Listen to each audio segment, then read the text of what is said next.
What up, it's your girl Diamond with Diamond Car Media, and today we have one of Milwaukee's very own rising stars. Can you tell us your name and what you do? Yo, what's up? My name is Nile. I'm a hip hop artist from Milwaukee, Wisconsin. And, I guess you could say I like to classify myself not only as a hip hop artist, but also kind of like an activist. I just speak on stuff that I feel like is important to me. When did you first start working on music? Like when did that become something that you felt like you could make a career of? I don't remember the year because it's been probably a good 10 years now. But I actually started writing music in 6th grade. That year we kind of was like, yo, let's do the talent show. Me and a couple of my homies. And we came in 3rd place. I've never really came in any type of top 3 anything as far as competition wise. And I was like, yo, you know what I'm saying? I actually enjoyed the process of doing this. We should probably make this something we do for real. So way back in 6th grade is when I started. Been doing things seriously for the last 2.5 years now. So if you probably know me from way back in 6th grade and now, you kind of can definitely tell the mature shift in music that I'm doing, and from what I was doing at first, and that's how I got into music. Is there anybody in music that inspires your writing style or inspires you, to work on your music? Do you have favorite artists or anybody that you listen to coming up? Yeah, when I was starting, my top 2 favorite artists was Mac Miller and Lil Wayne, so I was just bumping them all the time in high school. I feel like that music kind of got me through middle school and high school, but towards 9th, 10th grade-ish, Kendrick Lamar came out with his breakout single Swimming Pools, and I was like, yo, music, you know what I'm saying, this is music, that early Mac Miller, even though that was so super important to my life, that and the earlier Lil Wayne, which is more so bar rapper, you know what I'm saying, backpack stuff. And I was introduced to a whole new side of music, listening to Kendrick Lamar's music. That Good Kid, Mad City album was great. And after that, his whole team, TD, the way that they moved, the way that they construct music, the way that they carry themselves. I just really love moving with a purpose, you know what I'm saying? I don't like doing things without a purpose. And also Tyler the Creator and Future, that was their old collective title name, and they were just the people who kind of were into artistic stuff, and they just kind of didn't care about what everybody else thought. It was more so the feeling they brought them, and as long as they were happy with it, that's all that matters. So TD and Future and Mac Miller and Lil Wayne, that's kind of what inspired me to be who I am today. Yeah, you mentioned Kendrick Lamar. You actually put me in a mindset of Kendrick Lamar, your delivery and your wordplay. I appreciate it. So yeah, you guys actually kind of have a lot of similarities as far as music style. Is that something that you want to separate yourself from, or do you take it as a compliment? Well, I take it as a compliment just because regardless of who it is, when they come, you know what I'm saying, everybody's going to be compared to somebody. When Kendrick Lamar was blowing up and doing his thing, everybody compared him to Tupac, you know what I'm saying, and his sounds and stuff is Tupac and Biggie, and then you got who else, Kanye and Chance the Rapper. You got people who's Chicago's Chance the Rapper is Kanye West, you know what I'm saying, to the Shy, and just all these comparisons and all this stuff that always goes on, but really, I just take it as more so of a compliment, because again, our dream is to kind of be looked at in the light of such a energy, and what I'm saying, if I'm people telling me I sound or I'll remind them of somebody like Kendrick Lamar or anything like that, this man, he running the game right now, so right. I don't want to I don't want to seem like I'm biting stock, because I'm not, you know what I'm saying, so I don't want people to think that or feel that, but again, I'm inspired to even be told that I sound like somebody that's, so I just keep pushing, keep trying to put out music for everybody to enjoy, and we have a lot more in the works, so. What puts you in the mood to write? Do you just write on a daily basis, or do you have to be in a certain mindset to write? What's your writing process like? I think it's really the vibe again. Like I try to go off of things as conceptual as possible. Not everything I try to do makes what I'm trying to do, or how can I rework that. Not everything that I do, kind of gets the point across through certain topics, but I think it's just a mood thing. Like I feel like I lived enough life. I haven't lived a lot, but I lived enough life to kind of understand a lot of stuff. So like, whether it's relationship stuff, whether it's business opportunities and conversations, whether it's traveling, I just try to talk about stuff that's relatable. Again, like, we all human. I don't want to be sitting here rapping about something that I don't believe in or I don't live by. Because again, you can see that, through the music, and not only through the music, you can see that through real life. You can tell when a person just big corny, like they just like pretending for social media and stuff, and you can definitely tell when a person is real genuine and real, because a lot of times, it blows your mind to see that around you because you don't really see it often. So I just try to like just be as relatable as possible, and it's just more so of a mood thing. I usually like getting the beat first though. I get the beat, we get playing, I'm like, man, let me tell you what type of story from back in the day can I kind of draw for this, or something like that. But I think I'm just really like into moods and really just trying to like relate. So I think that's what gets me like up and ready to write. How did you go about with the idea for Adult Swim? I love that video. It looked like you guys were just having a blast, and you looked like you were in your element. You were comfortable and just being yourself. So that was like last year, 2018, when I dropped my old EP. Well, my last EP, Tomorrow. I basically was just like going off of the perspective of like everything that was on there was like kind of the future of its time. So like you hear songs like Adult Swim, Dollar Sign, and maybe songs like High Pressure and stuff that was on there. And I didn't think I would hear a Milwaukee artist making music like this or anything like a little on the lines. Like again, it wasn't all my music isn't the best or anything, but again, it's just like the mindset when you can tell somebody's onto something, you want them to get it, because when they get it, it's a great feeling because you start flourishing. Everybody start feeling it around them. You see that person blossom because you see that they've been working on something for a long time and they finally master it. So when I dropped that tape, it was people that were just like, man, Adult Swim is a vibe. Ooh, yeah. Everybody was just really geeking over Adult Swim. And I was like, you know what, cool. So I got a plan of how I want to shoot these videos. I didn't specifically shoot the whole, I didn't come up with the whole idea for Adult Swim. I just had like a little bit of input. Shout out to Cellar Dweller. It's my homie Brian. It's my homie Jay. Okay, so let's talk Hunter. So what do you want to know? First of all, what's the meaning behind the album name?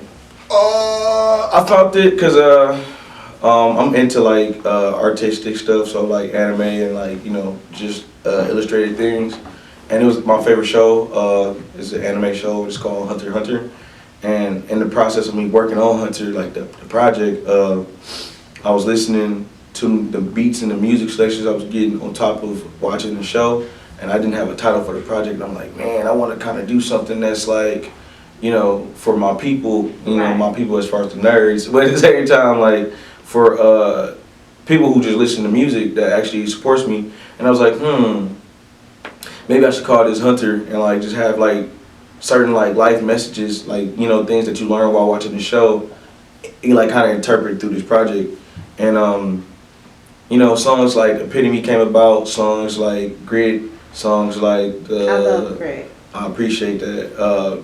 Songs like The Killer of Godspeed, just stuff like that where it's just like, it's just emotion. Like I was just putting certain things, certain elements in it from like what I kind of felt, and was like, let me just get this to them and see if they appreciate it. So plus the marketing scheme on it is crazy. Like, man, like cartoons, like Yeah. Kids look up the cartoon titles and stuff every day. So if you really type in like Hunter and stuff like that, and like certain like titles and stuff that come up with it, like that pops up like cartoon stuff, people just like, is this something, and there's another play, what I'm saying? So. Right. So you performed Godspeed at Summerfest. How was that? Man, I didn't have a main stage, but That's all first off, I right. want to shout out to my homie Tyler, Tommy Conquest, and my homie Genesis Renji, because Jaren threw the alley hoop for me, and Tommy was looking for somebody to perform, and they checked out Adult Swim, which was what kind of got me that. It was like, oh man, okay, that was dope. I wanted to hear more. They heard some more, and they was like, there's no doubt you need to be here. So, shut down the Lulu Brewery. No, I'm sorry. Shut down the what is that? Lulu. No, it was Tiki Hut stage. Boom, that's what it was. Shut down the Tiki Hut stage. Yeah. It was cracking. Showed so much love. So many people showed so much love back, and it was just a great night. Yeah, it looked like you guys were really having fun. I saw you kind of crowd surfing and stuff. That was real cool. It looked like it was lit. Yeah, as an artist in Milwaukee, you imagine to want to be at Summerfest. So anything that had to do with Summerfest where I could perform was just a great opportunity. Yeah, that's like one of the biggest platforms in Milwaukee. So yeah, I think that's a big deal for you. And you also performed on the streetcar. Oh yeah, I was the first. Shout out to Webster X. Shout out to the new state for throwing that alley hoop to me. So you just been getting lucky. Not even lucky. I think it's just more so hard work pays off. You know, Right. More people see me because I'm always at events. I'm always, handling myself in a professional manner. If you know how to talk to people, if you know how to not be thirsty, if you know how to literally show love again, do it without okay, I did this for you. You owe me. You know what I'm saying? If you just do it out of the love and you let the universe bring it back full circle, it's gonna come. So, but yeah, shout out to them. The hop was amazing. I was the first.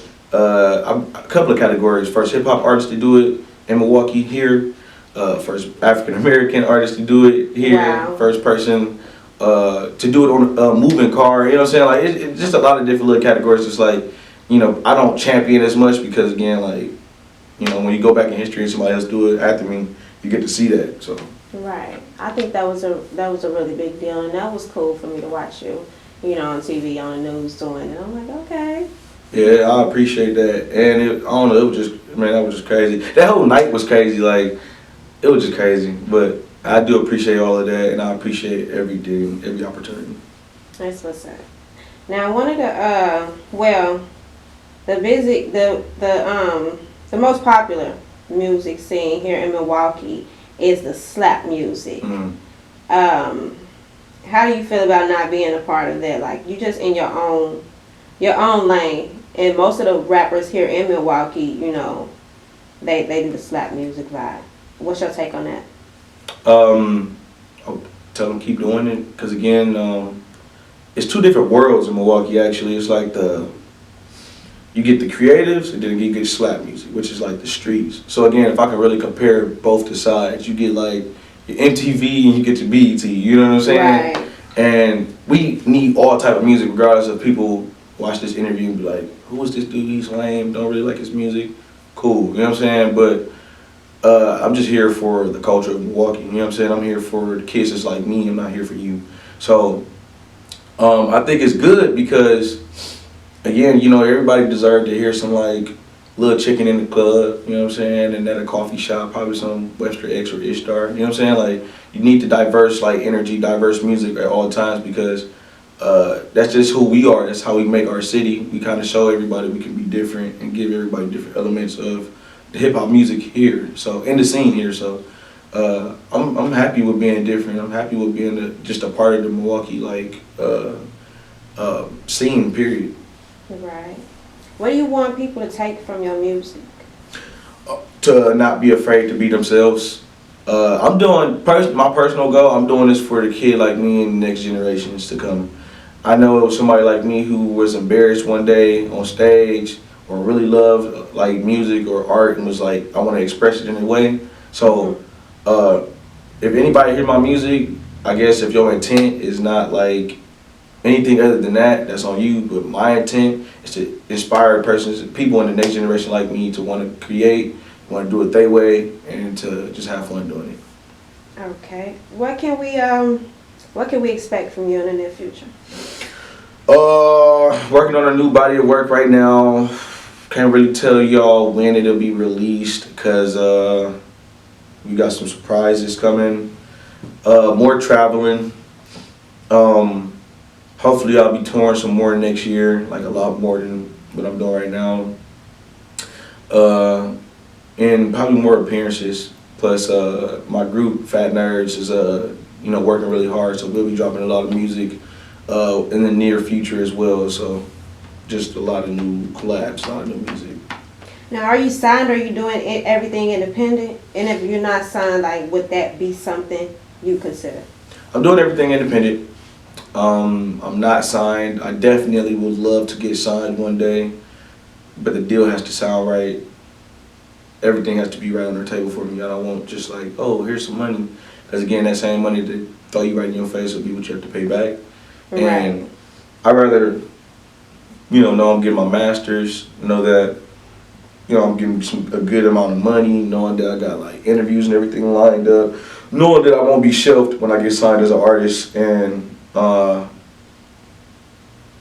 because with the power of social media, I mean, you have the opportunity to connect one-on-one with your fan bases. Mm-hmm. And a lot of artists nowadays don't really need to be signed to major labels.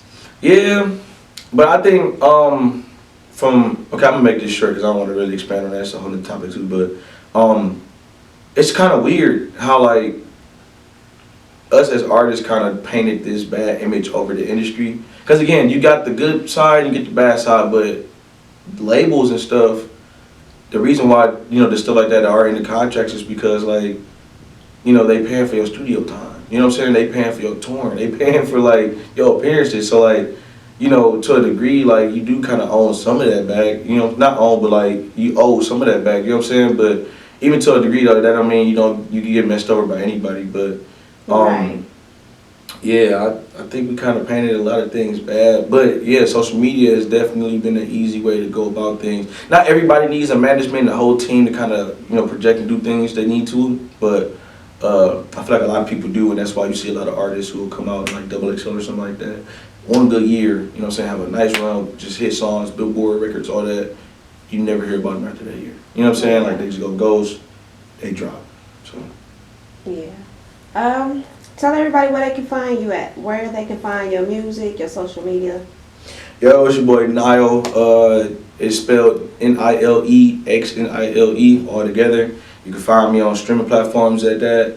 You can find me on YouTube. You can find me on Instagram, Twitter as Niles X Niles. So yeah, again, it's Niles X Niles, Nilex Nilex. Well, there you have it, Milwaukee's very own Nile, brought to you by Diamond Card Media. Thank you so much for coming out. Thank you. I wear my heart on my sleeve. Never depart when you're a part of a product of peace. No, it's occupancy and double, it's gotta be me. Feelings that gotta be free. Papa been wide at the mouth. It's always a time for them things. I'm steady righting my wrongs. Invest the energy in places I never condone. Was just a kid with thinking what's life outside of my home. Can't just be mobbing it alone. Boy, you should make you a friend. That's how my time had flown. We became the Z-Force, them kids WB boys. Sometimes we were B-boy, and now you hear me on the B-boy, won't be bored. I almost lost myself with the lack of communication, invested in cellular phone, my life was no longer basic. I lost a lot of friends in the process. Who would have thought that tunes would keep a young nigga conscious? Imagine being men at the house at 13 when mama was hurting, that shit wasn't worth seeing. It's your boy Nile.